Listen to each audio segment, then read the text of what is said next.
In today's video, I'm going to discuss the landscape tool. I'm going to use my same environment map that I've been building.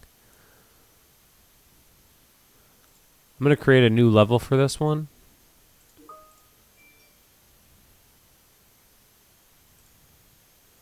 So I got all these locked. Create new. Add an empty level. I'm going to go environment. I'm going to name mine underscore landscape. Make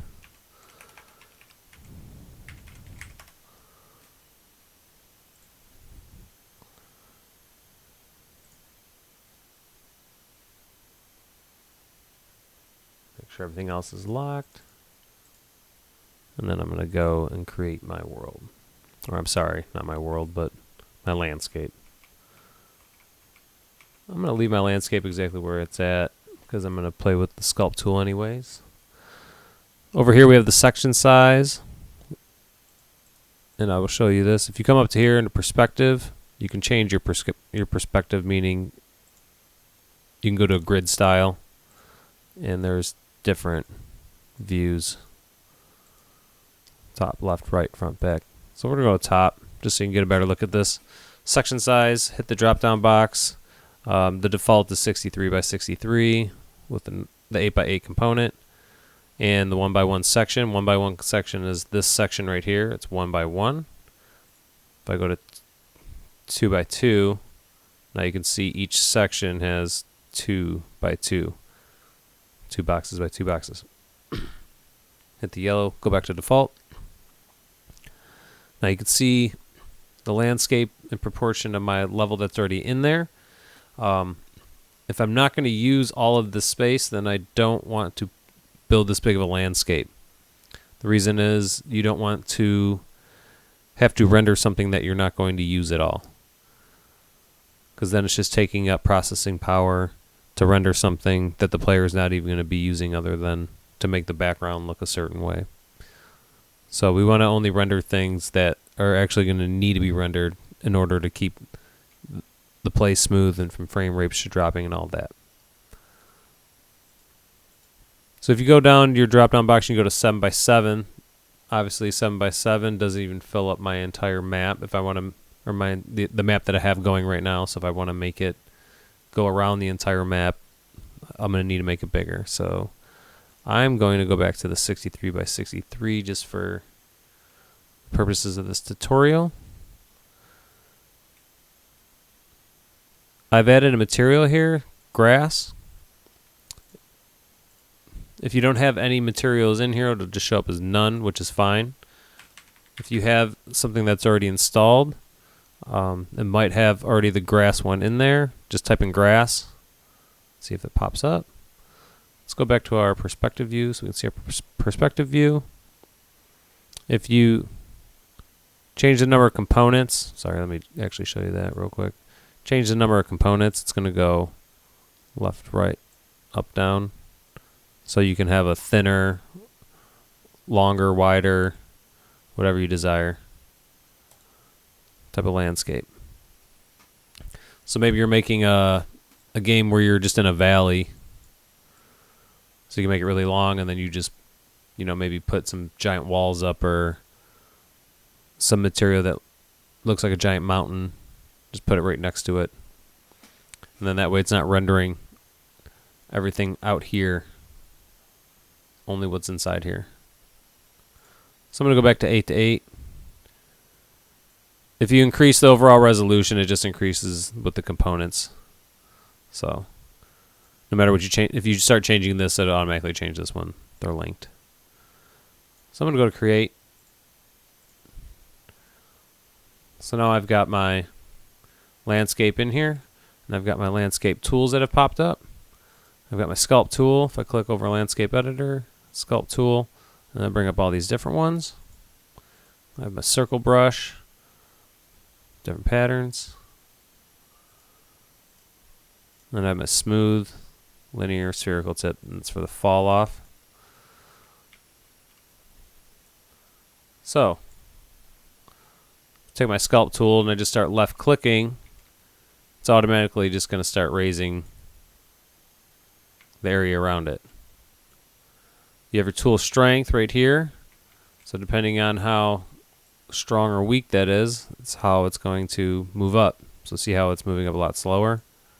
When I have the tool strength down, if I turn it way up, it's going to shoot way up. Now, once you start doing this, there becomes an issue though with the smoothing portion of it. If you look closely, it's all stretched now. If we look down here at our material, you could see, you could see how it's supposed to be. It's not stretched. Has a nice little bump to it. But once you get up here, it starts to pull it away. So you can see it's actually stretching it up. See how it stretches it like that? Almost looks more like a tree. So you want to avoid that. Because it will look stretched to the player. They'll look at it and it'll look really warped and unnatural in the game. So you can make something very big, and then you can hit your smooth.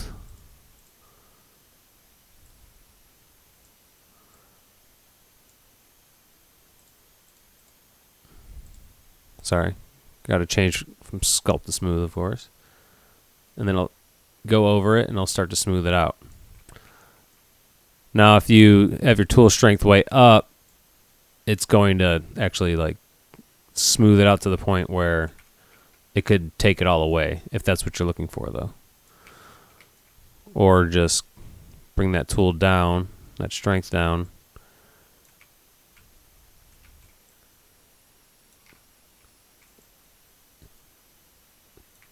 This material, this grass one's a little harder to see. Maybe I have a dirt one. It might be easier.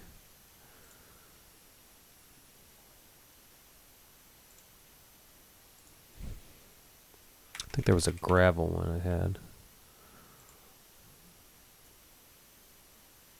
So if you change the material, usually it takes a minute or two.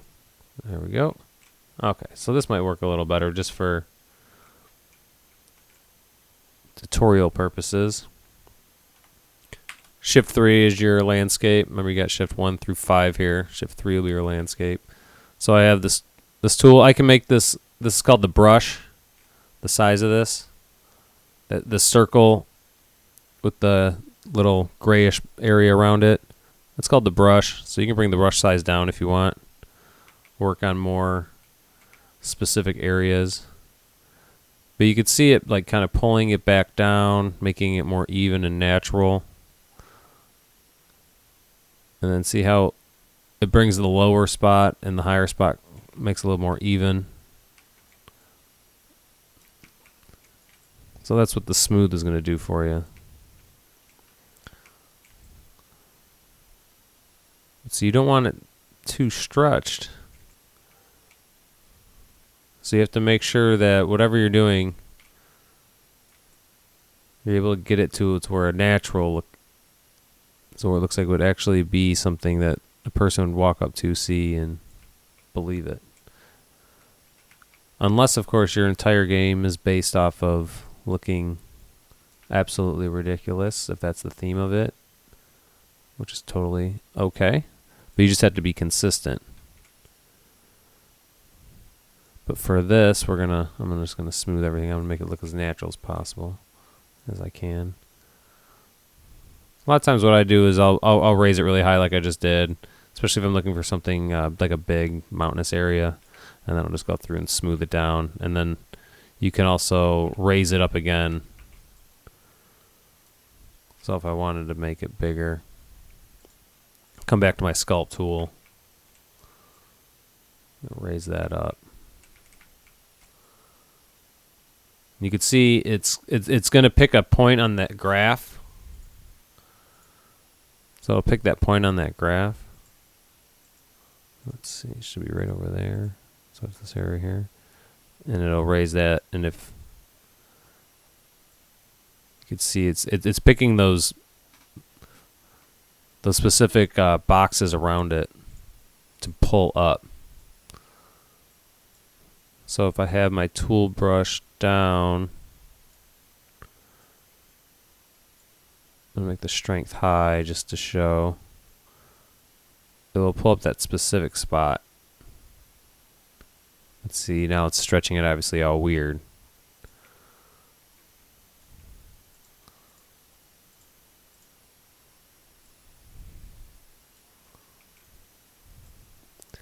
So in order to get it exactly how you want, there is a bit of play that goes into this, especially to get it looking proper.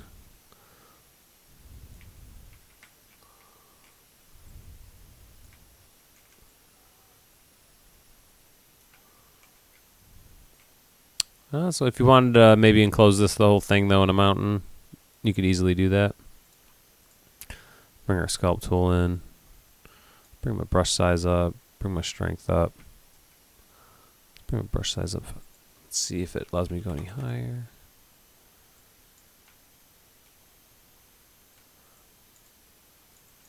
Next thing you know, this whole thing will be enveloped in a giant valley. Or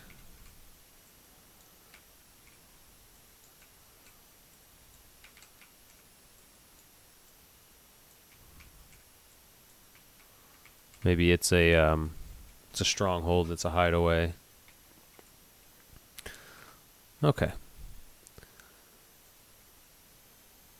So I've done this, but now look at I've accidentally, or maybe not accidentally, have it going into my BSP. I'm going to bring the tool strength down and the brush size way down. Now what if I want to get this to go down? We have it going up. Hold shift, left click, and it'll bring it down. So now I can carve it out how I want. Maybe this is the very back of it.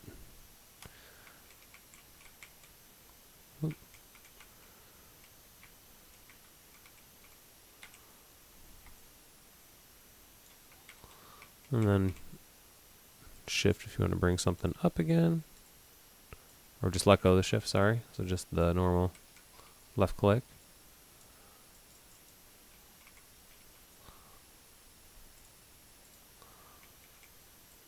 Let me go ahead and I'm going to smooth that out.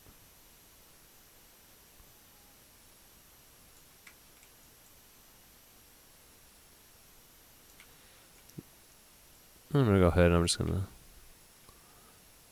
put this tool strength low, and I'm going to go ahead and smooth out this whole area I just made.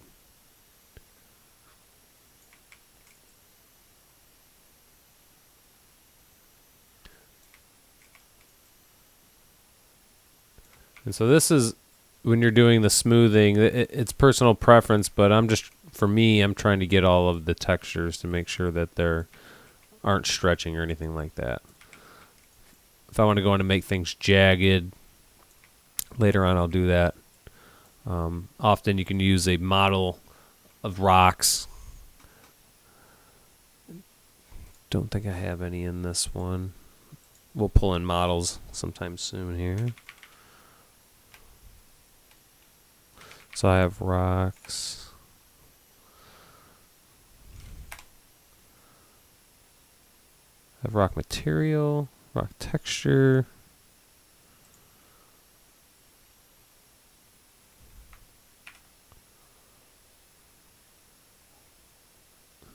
Don't think I have any meshes. If you go to filters here, you can click static mesh. I'll show you all the static mesh you have. I have one small rock.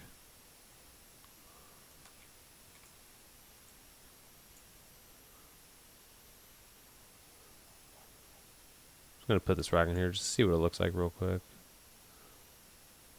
Next to my scale, if you notice there's this lock button.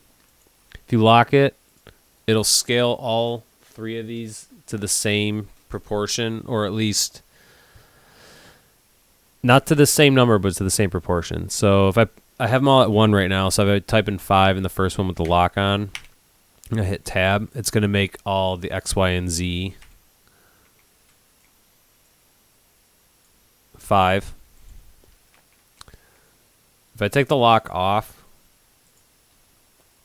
and I change just the X, just for this example, to 10, it's only going to change the X. If I put the lock on, and it's at, right now it's at 10, 5, and 5. If I change this to 20, multiplying it by 2, it should change the Y and the Z to 10. There it did. So it's going to change it proportionately. So when the lock's off, you can change them individually. Sorry, I hit something. I don't know what it did, but yeah, so you can change it proportionally. Now, obviously, if you go too big, it's going to start stretching the texture and the material, especially if it's out of proportion like this. You know, I could probably go 30 and it might make more sense. But since this is a small rock, starting off this small, the bigger and bigger I go with this, eventually the texture might not look as real. See, it doesn't look as good there.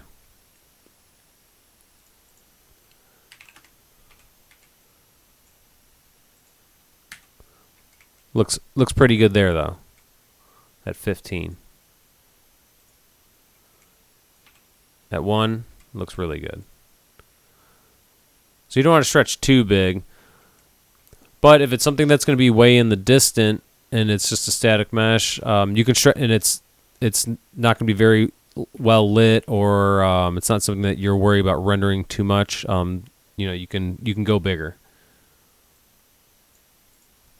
So let's say I did this at 30, just to, I'm going to hide this a little bit, make this like a little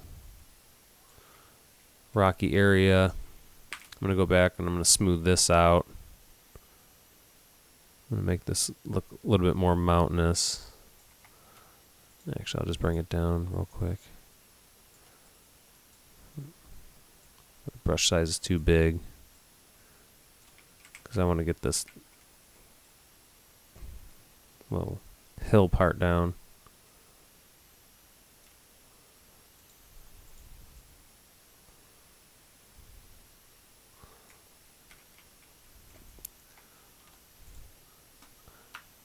And then maybe you can always, the great thing about rocks is they're usually very natural looking, so they don't have a box shape or a very spherical shape. They're very non-symmetrical, asymmetrical. I should probably say. So you can rotate them many times and use the same rock. Just be a little creative with it. Just use different areas of it, overlap them.